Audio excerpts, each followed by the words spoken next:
적들이 있습니다. 기독교 내부에 들어온 적이 있습니다. 더 치명적인 건 우리 각 사람 속에, 우리 각 사람 내부에 들어와서 활동하는 적이 있습니다. 신앙생활의 최고의 적입니다. 그 적에 대한 이야기를 드리고자 합니다. 바로 죄성입니다. 우리 속에 죄성이 있습니다. 내 안에 들어와서 자리 잡고 있는 치명적인 적입니다. 내 속에 죄성이 있습니다. 우리 각 사람 속에 들어와 있는 그 죄성에 대한 이야기를 드리고자 합니다. 신앙생활의 최고의 적은 이단적 교리라기보다는 바로 자기 자신입니다. 우리 속의 역사는 죄성입니다. 베드로전서 2장 11절입니다. 베드로전서 2장 11절.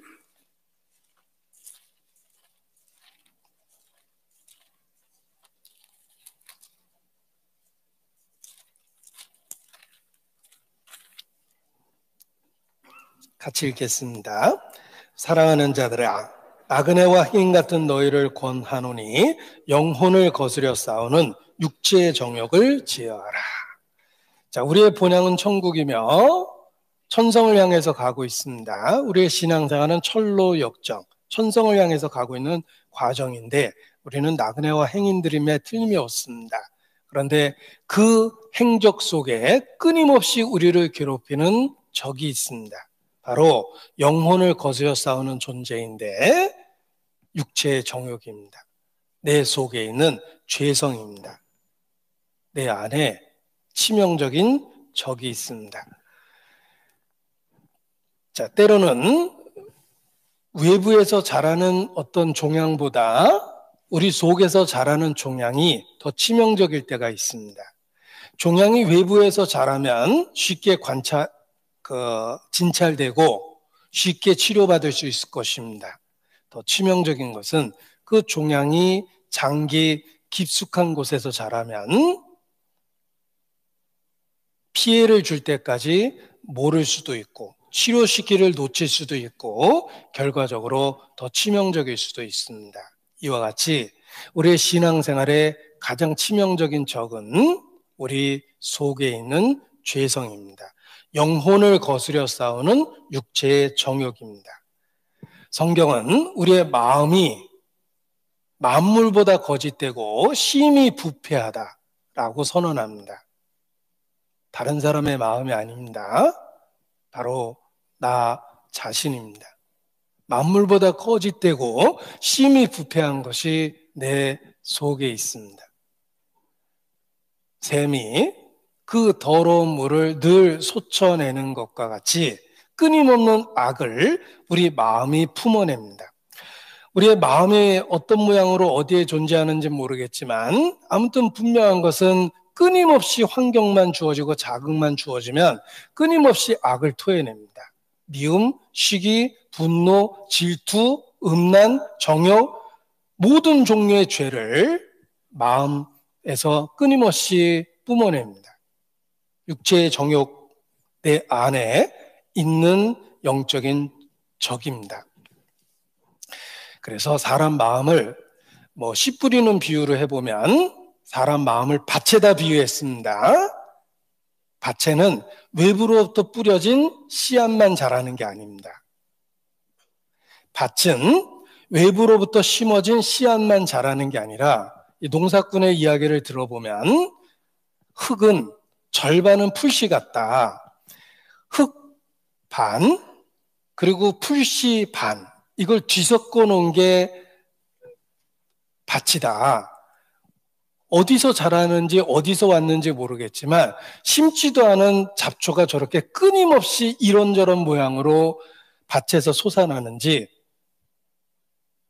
이렇게 이야기합니다. 그래서 이 밭이 흙 50%, 풀씨 50%를 뒤섞어 놓은 것 같다라고 표현하는데 그렇습니다.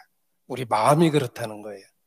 우리는 외부로부터 심겨진 말씀만 우리 마음에서 자라는 것이 아니라 만물보다 거짓되고 심히 부패한 마음 속에 온갖 죄성이 이런저런 모양으로 자라고 위치를 자리 잡고 있다라는 것입니다. 그것이 우리의 마음입니다. 그래서 빛이 비춰지면 그 마음 속에 있는 죄성의 끔찍함을 더 확실히 보게 됩니다. 내 마음 깊은 곳 무엇이 자리 잡고 있나 깨끗하고 아름다운 것 그런 것 있다 하겠나 내 마음 깊은 곳 무엇을 생각하고 있나 거룩하고 선한 것들 찾아볼 수 없네 내 마음 깊은 곳 무엇이 자리 잡고 있습니까? 내 마음 깊은 곳 무엇을 생각하고 있습니까? 우리 스스로도 깜짝 놀랄 만한 그런 악한 생각이 수시로 떠오르고 금방 떠올라서 사라지는 게 아니라 때로는 나를 붙잡고 오랫동안 내 마음과 생각을 더럽힙니다. 도대체 내 마음 깊은 곳 무엇이 자리 잡고 있습니까? 영혼을 거스려 싸우는 육체의 정욕이 자리 잡고 있습니다. 내 속에 죄성이 있습니다. 어린 시절 체병 검사했던 기억이 있는데 결코 살아있는 한 지울 수 없는 충격적인 기억을 갖고 있습니다. 우리 체병 검사죠. 깜빡 잊고 안가지 갔다가 친구 거 덜어서 같이 냈다가 낭패 본 경우가 있습니다. 체병 검사 이후 며칠 뒤에 선생님이 그 리스트를 갖고 나타나십니다. 그리고 이제 공개적으로 불러줘요. 1번 나와 회충. 그럽니다. 한동안 또 별명이 회충이 됩니다. 그러면 주번 물 떠와 그래가지고 꼭 그 앞에서 약을 먹였어요. 2번 나와 회충, 편충, 요충. 또 별명이 또 한동안 회충, 편충, 요충이 됩니다. 그래서 그 자리에서 약을 먹였습니다. 그런데 더 끔찍한 건 그 다음 날이에요. 선생님이 꼭 조사합니다. 자, 한 마리 손들어. 두 마리 손들어. 어린 시절의 회충약은 왜 그랬는지 모르지만 그 끔찍한 결과를 보게 되는데 너무 큰 충격적이죠. 제가 지금 했던 표현이 방송심에 걸릴까 봐 걱정이 됩니다. 너무 충격적입니다. 결코 잊을 수 없는 그 광경을 봤는데 더 끔찍한 건 그 모든 것들이 내 속에 있었다는 거예요. 더 끔찍하잖아요. 죄가 그렇습니다. 여러분 성경에서 무슨 죄를 읽었습니까? 더 끔찍한 건 그 어떤 죄도 우리 속에 가능성으로 다 있다는 거예요. 가룟 유다가 특별하지 않습니다. 우리 속에도 가룟 유다의 마음이 있습니다. 너희 중 하나가 나를 팔리라. 가룟 유다만 펄쩍 뛴 게 아니에요. 모든 제자들이 뜨끔했습니다. 주여, 내니까 걱정돼서 물어봤습니다.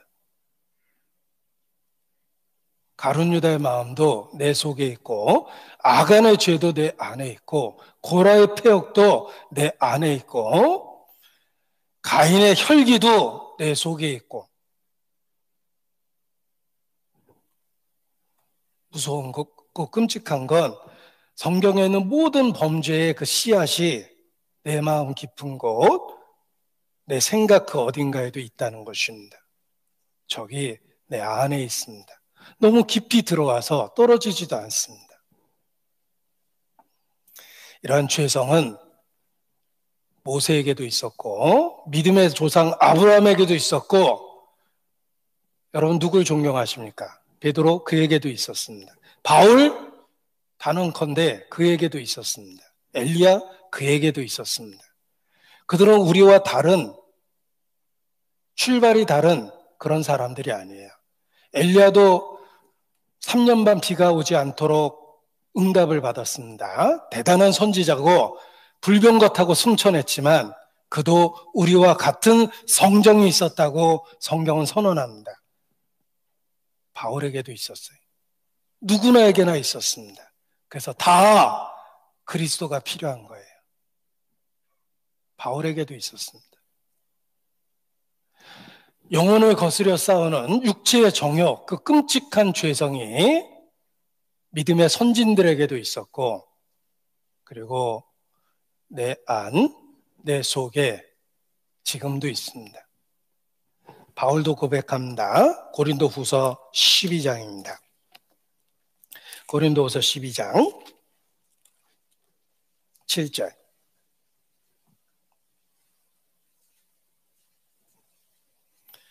고린도서 12장 7절. 여러 계시를 받은 것이 지극히 크므로 바울은 대단한 계시를 받았습니다. 우리는 바울을 보는 바 듣는 바에 지나치게 생각할 위험이 있어요. 그럼 바울이니까 그런가? 아닙니다. 바울도 우리와 똑같은 성정이 있었어요. 그의 출발은 우리보다 더 형편없었습니다. 해방자의 핍박자의 포행자였습니다. 사도 바울, 그에게도 죄성은 있습니다.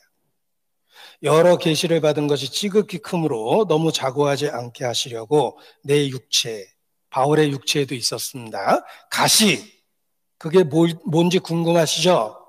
곧 사단의 사자를 주셨다 그랬어요. 이는 나를 줘서 너무 자고하지 않게 하려 하심이라. 바울 속에도 사단의 사자가 있었습니다. 사탄의 역사가 바울 은밀한 곳에 있었습니다. 그것이 때로는 질병도 만들고, 때로는 좌절하게 만들고, 낙담하게 만들고, 때로는 유혹, 강한 유혹도 만들어냅니다. 바울 속에도 육체의 가시가 있었어요. 사단의 사자가 바울 깊숙한 곳에 들어와서 역사하고 있었습니다. 죄성은 누구나 있습니다. 하나님이 주신 거룩한 빛을 갖고 자신의 죄성을 보면 더럽고 혐오스럽고 끔찍하고 견디기 어려울 정도로 혐오스럽습니다. 그 죄가 내 마음 깊은 곳, 내 생각 깊은 곳, 그 한편에 자리 잡고 있다는 것입니다. 그래서 수시로 역사합니다. 철로역정, 존 버년이 쓴 기독교 우화 소설입니다. 기독도가 천성을 가는 중에 엄청나게 절망합니다. 사망의 음침한 골짜기를 지났던 그때입니다. 사망의 음침한 골짜기를 지나고 있는 그때 끊임없는 음성을 듣습니다. 어떤 음성은 자기 속에서 나온 것 같아요. 하나님을 모독하는 음성입니다.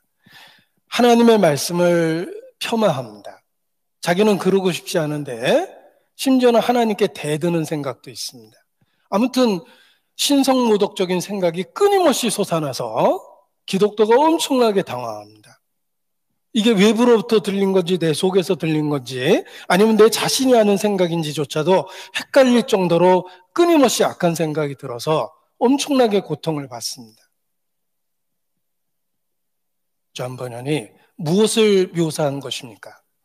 우리 속에 있는 영혼을 거스려 싸우는 육체의 정욕을 묘사한 것입니다. 제가 처음 예수님을 믿었을 때 누군가가 2권의 책을 선물했습니다. 처음 봤던 신앙서적입니다. 하나는 카타콤의 순교자라는 로마 시대의 순교자들의 이야기였습니다.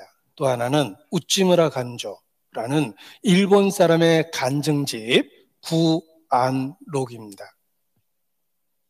구안록을 어려운 책이지만 잘 읽었어요. 우찌무라 간조가 하나님을 찾는 과정 속에서 신성모독적인 생각이 자기 마음을 가득 채우는 걸 보고 당황합니다. 얼마나 고통스러웠는지 동네 목사를 찾아가서 내가 이런 생각까지 하고 있다고 털어놓으니까 그 동네 목사가 상담하기를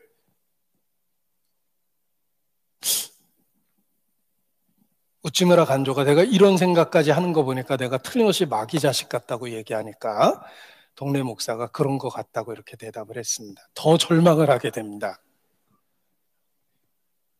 근데 우찌무라 간조가 복음을 확실히 깨달은 이후에 그 목사는 한 번도 빛을 받아본 적이 없기 때문에 죄가 뭔지를 모르고 있었다라고 얘기를 합니다. 여러분은 어떻습니까? 정말 빛이 마음에 비춰졌다면 영혼을 거스려 싸우는 육체의 정욕, 자기 속에 있는 죄를 보게 됩니다. 그것이 얼마나 더럽고 혐오스럽고 끔찍한지를 철저하게 틀림없이 보게 됩니다. 모든 그리스도인의 동일한 경험입니다. 세상에 있는 너희 형제들도 동일한 고난을 당하는 줄 알미라. 동일한 고난이 있습니다. 육체 속에 영혼을 거스려 싸우는 죄성이 있습니다. 찰스 벌전 1800년도 영국의 설교자입니다. 그는 고백합니다. 주여, 내 속에 괴물이 있나이다. 어거스틴은 최악의 원수인 내 자신에게서 건지소서 날마다 눈물로 기도했습니다. 자기 자신에서 건져달라고 그랬어요. 이 사망의 몸에서 나를 건져내 달라고 어거스틴은 날마다 기도했습니다. Amazing Grace라는 시를 쓴 존 뉴턴, 그는 말하기를 내 속에 최악의 가장 사악한 교황이 있다. 역사를 배워보라. 사악한 교황이 얼마나 많은가. 가장 사악한 교황은 내 속에 있다. 존 뉴턴의 고백입니다. 존 베리지라는 그리스도인은 자신에 대해서 오 마음이여 너는 도대체 누구란 말인가. 어리석고 불합리한 덩어리, 세상에서 가장 헛되고 간사하고 악하며 어리석은 자 바로 너구나. 자기 마음을 보고 그렇게 얘기를 했어요. 우리가 비록 여호와는 나의 목자라고 고백하며 목자를 따르고 있지만 사망의 음침한 골짜기를 지나기도 합니다. 왜냐하면 죄가 내 안에 깊숙이 자리 잡고 있기 때문에 그렇습니다. 그래서 죄의 실상을 신앙생활 가운데 처절하게 경험하게 됩니다. 비록 예수님을 나의 주와 구주로 믿고 목숨처럼 소중히 여기고 주님에 대한 신앙을 날마다 고백하고 있지만 그럼에도 불구하고 내 마음 깊은 곳 한편에 죄성이 움직이고 있다는 것을 날마다 보게 됩니다. 내가 예수님 믿기 전에는 대수롭지도 않게 생각했던 죄, 또 사소하다고 생각했던 죄, 그런 죄가 너무나 또렷하게 보이고 자기 자신이 혐오스러울 정도로 그 죄가 너무 잘 보입니다. 마치 햇빛이 비춰지면 더럽고 역겨운 것이 함께 드러나는 것처럼 원래 있었던 건데 어둠 때문에 못 봤던 그것들을 내가 말씀의 빛이 비춰지니까 그 더러운 것들을 보게 되는 것입니다. 캄캄한 지하실에서 움직일 때는 얼마나 더러운지 몰랐습니다. 해가 뜨고 빛이 창살 사이로 조금 들어왔습니다. 뽀얀 먼지가 보입니다. 원래 있었는데 내가 못 본 거예요. 여기가 먼지구덩이거든요. 해가 더 밝아져서 빛이 더 많이 들어옵니다. 거미줄도 보입니다. 거기에 죽은 벌레가 매달려 있는 것도 보입니다. 아까부터 있었는데 내가 어두워서 못 봤던 거예요. 빛이 더 밝아지니까 바닥에 죽은 쥐도 보입니다. 그리고 빛이 밝아지는 걸 보니까 그 죽은 쥐 속에 뭔가 우글우글거리고 있는데 작은 구더기가 가득하다는 것도 보게 됩니다. 이렇게 더러운 곳에서 내가 아까부터 움직이고 있었구나. 새삼 깨닫게 됩니다. 영적으로 똑같은 경험을 합니다. 여러분의 신앙이 자라면 자랄수록 빛이 더 밝아집니다. 빛이 밝아지면 밝아질수록 어둠이 어둠으로 또렷하게 나타납니다. 죄가 더 혐오스럽고 죄가 더 끔찍스럽게 보입니다. 그것이 우리 신앙생활 과정 속에서 누구나 경험하게 되는 동일한 역사입니다. 정도와 차이는 있고 시기는 다를 수 있지만 그런 경험이 없을 수가 없어요. 빛은 어둠을 드러내기 때문에 그렇습니다. 성령이 내 안에 오셨습니다. 예수님을 믿고 의지할 때 성령을 내 마음에 부어주셨습니다. 마음의 할례를 받게 됐습니다. 굳은 마음을 제하고 부드러운 마음을 주셨습니다. 성경에 굳은 마음을 제하고 부드러운 마음을 줄 것이라, 돌 같은 마음을 제하고 고기 같은 부드러운 마음을 준다고 약속하셨는데, 예수님의 이름을 부른 이후에 분명하게 우리에게 주신 변화입니다. 저는 제 자신에 대해서도 생각합니다. 제가 그렇게 순진하진 않습니다. 그리고 제가 말씀에 대해서도 그렇게 단순하게 받아들일 정도로 그렇게 단순하지도 않아요. 저는 어려서부터 순진하지도 않았고 내 머리는 아주 복잡했고 여러 가지 논리로 성경 말씀을 논단했습니다. 철학적 논단, 그런 거로 시간을 허비했어요.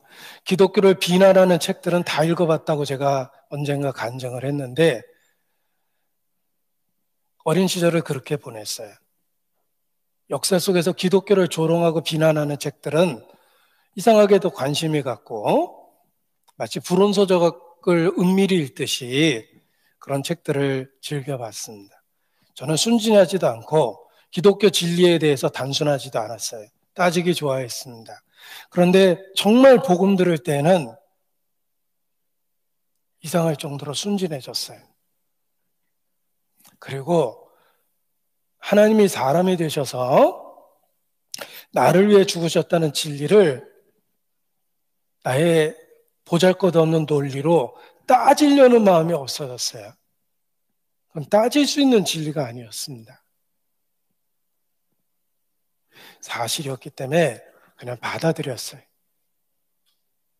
하나님이 굳은 마음을 제하고 부드러운 마음을 주셨다라고 확신합니다. 마음의 할례를 주셨어요. 그래서 복음 그대로 받아들인 거예요. 너희가 돌이켜 어린아이와 같이 되지 않으면 결단코 천국에 들어가지 못하리라. 주님이 그렇게 만들어 버리셨어요. 그래서 순진하지도 않던 제가, 그렇게 단순하지도 않던 제가 복음 앞에서는 복음을 사실로 받아들일 수밖에 없었고, 그래서 예수님에 대한 믿음을 고백하게 된 것입니다. 성경 말씀대로 부드러운 마음을 주셨고 마음에 할례를 주신 거고 선한 양심이 하나님을 향하여 찾아가게 했고 그리고 양심의 악을 깨닫게 된 겁니다. 성령께서 하시는 일입니다. 성령은 양심의 악을 깨닫게 하시며 선한 양심이 하나님을 향하여 찾아가도록 하십니다. 그래서 예수님에 대해서 믿게 됐는데 그 이후에 죄를 더 죄로 인식하기 시작했습니다. 죄가 얼마나 혐오스러운지 알게 됐고 죄를 지을 수 있는 가능성, 그 모든 가능성이 내 안에 깊숙이 자리 잡고 있다는 것도 확실히 알게 됐어요. 내 속에 죄성이 있었어요. 그리고 각성한 양심, 성령께서 할례를 주신 그 양심으로 보니까 죄가 더 혐오스럽고 끔찍하게 보였던 겁니다. 그래서 죄를 미워하는 마음을 갖게 된 거예요. 그 죄를 미워하는 마음은 원래 내 속에 없었던 겁니다. 내 속에는 본성적으로 죄를 사랑하고 죄악이 주는 즐거움을 누리는 그 마음이 있었는데 주님이 그걸 바꿔놓으신 겁니다. 한 어린아이가 기가 막히게 표현했습니다. 네가 예수님 믿고 달라진 게 무엇이니? 그 아이는 이렇게 대답합니다. 제가 예수님 믿기 전에는 제가 죄를 쫓아다녔는데 예수님을 믿은 이후에는 죄가 저를 쫓아다니고 있어요. 이렇게 표현을 했습니다. 그렇습니다. 표현은 달라도 동일한 경험을 하게 됩니다. 내가 예수님 믿기 전에는 죄악의 즐거움을 쫓아다녔어요. 놀고 먹고 마시고 즐기고 이생이 굴러도 개똥 소똥에 굴러도 이생이 최고다. 노세 젊어서 노세. 그런 식으로 인생을 살았습니다. 그런데 예수님의 이름을 부른 이후에는 죄악의 즐거움보다는 죄가 갖고 있는 혐오스러움을 보고 죄에 대해서 놀라게 되고 죄에 대해서 꺼리게 되고 죄를 싫어하게 됐습니다. 원래 내 속에 없었던 마음이에요. 주께서 양심의 악을 깨닫게 했고 선한 양심이 하나님을 향하여 찾아가도록 하셨기 때문에 그렇게 된 겁니다. 그래서 비로소 죄 그 자체를 미워하는 마음을 갖게 된 겁니다. 그리고 성경에서 이러한 말씀을 발견했습니다. 잠언 8장입니다. 잠언 8장 13절입니다.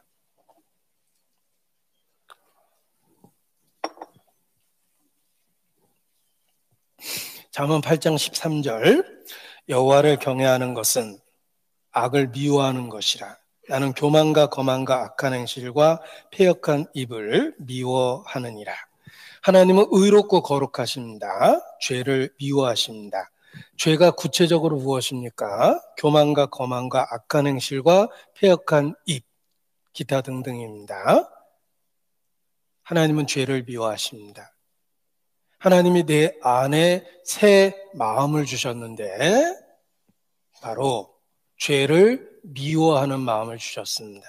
여호와를 경외하게 하신 것입니다. 여호와를 경외하는 것은 말을 거룩한 말투를 하는 게 아닙니다. 거룩한 척하는 게 아닙니다. 여호와를 경외하는 것은 악을 미워하는 것입니다. 주께서 각성시킨 양심은 죄가 얼마나 더럽고 끔찍한지를 보게 해주고 죄를 미워하는 마음을 주십니다. 그래서 예수님을 믿으면 누구든지 분명하게 경험하게 되는 것은 죄의 즐거움을 잃어버립니다. 예전처럼 죄가 그렇게 즐겁질 않아요. 죄가 아주 당혹스럽게 하고 곤란하게 하고 통증을 만듭니다. 예수님은 죄를 즐겁게 느끼던 그 본성으로부터 우리를 건져주셨기 때문에 그렇습니다. 여호와를 경외하는 신, 성령을 우리 마음에 부어주셔서 죄를 미워하는 마음을 갖게 하신 겁니다. 그래서 비로소 죄를 죄로 여기게 됩니다. 죽은 시체 위에 무거운 쌀가마 올려놔도 치워달란 말 안 합니다. 죽은 시체는 무게를 느끼지 못합니다. 그러나 살아있는 사람에게 무거운 쌀가마를 올려놓으면 무겁다고 고통스러워합니다. 죽은 영혼은 죄의 무게를 못 느껴요. 입에 욕을 달고 살지만 죄의 무게를 못 느끼니까 욕하는 습관이 안 없어지는 거예요. 그러나 각성된 영혼, 선한 양심, 살아난 영혼은 죄의 무게를 느낍니다. 그래서 고통스러워합니다. 내 죄악이 내게 미침으로 우러러볼 마음도 사라졌음이니이다. 내 죄가 머리털보다 많사오니 내 마음이 사라졌음이니이다. 죄의 고통을 느끼기 시작합니다. 처음 예수님 믿을 때만 생기는 고통이 아닙니다. 살아있는 한, 주의 이름을 부르는 한 신앙생활의 모든 과정 속에서 죄의 통증을 느낍니다. 내가 영적으로 살아있다는 증거입니다. 아이러니컬하지만 내가 죄의 무게를 느끼고 있다는 건 영적으로 살아있다는 증거입니다. 양심이 살아났기 때문에 그래요. 하나님을 향하여 찾아가고 있기 때문에 영적인 센서티브가 있는 거예요. 죄악에 대한 고통을 느낍니다. 베드로전서 3장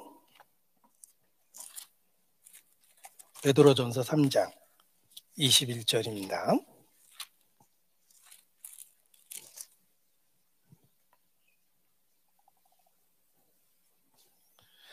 물은 예수 그리스도의 부활하심으로 말미암아 이제 너희를 구원하는 편이 곧 세례라.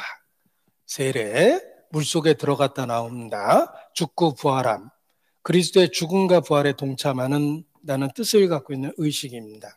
너희를 구원하는 편이 세례라. 육체의 더러운 것을 제하여 버림이 아니요, 아직은 죄성이 우리 속에 있습니다. 오직 선한 양심이 하나님을 향하여 찾아가는 것이라. 진행형이죠. 반복적이고 현재도 경험하는 겁니다. 우리 자신이 확실히 구원받았다는 증거는 복음에 대한 지적 진술이 아닙니다. 선한 양심이 하나님을 향하여 찾아가는 것이며, 구체적인 것은 죄에 대한 통증을 갖고 있고 무게감을 느끼며 죄의 즐거움을 잃어버렸다는 거예요. 구원받지 않은 사람도 죄가 만들어내는 결과에 대한 두려움은 있습니다. 죄가 만들어내는 결과는 건강을 잃거나 재정적인 손해를 보거나 감옥에 가거나 체면이 손상되거나 망신을 당하거나 이런 두려움을 갖고 있어요. 그거는 구원받지 않은 사람도 다 갖고 있는 거예요. 죄가 만들어내는 결과 때문에 무서워하죠. 그런데 그리스도인은 그 죄 자체를 두려워합니다. 죄 자체가 혐오스러운 거예요. 죄에 대한 통증을 느낍니다. 죽은 감각을 살려주셨기 때문에 죄를 더 쉽게 발견하고 죄가 얼마나 혐오스러운지를 느끼고 살게 해주신 겁니다. 한마디로 양심이 예민해졌어요. 감각이 되살아난 거예요. 문둥병자는 감각이 없었는데 고침을 받으니까 영적 감각이 되살아나서 모든 죄는 스치고 지나가도 느껴집니다. 작아 보이는 죄도 크게 느껴요. 하늘을 우러러 한 점 부끄러 먹기를 입새는 바람에도 나는 괴로워했다. 그 시인의 고백처럼 입새는 바람도 느낍니다. 작은 죄의 스침도 통증으로 와닿아요. 스스로 깜짝 놀랍니다. 죄에 대한 감각을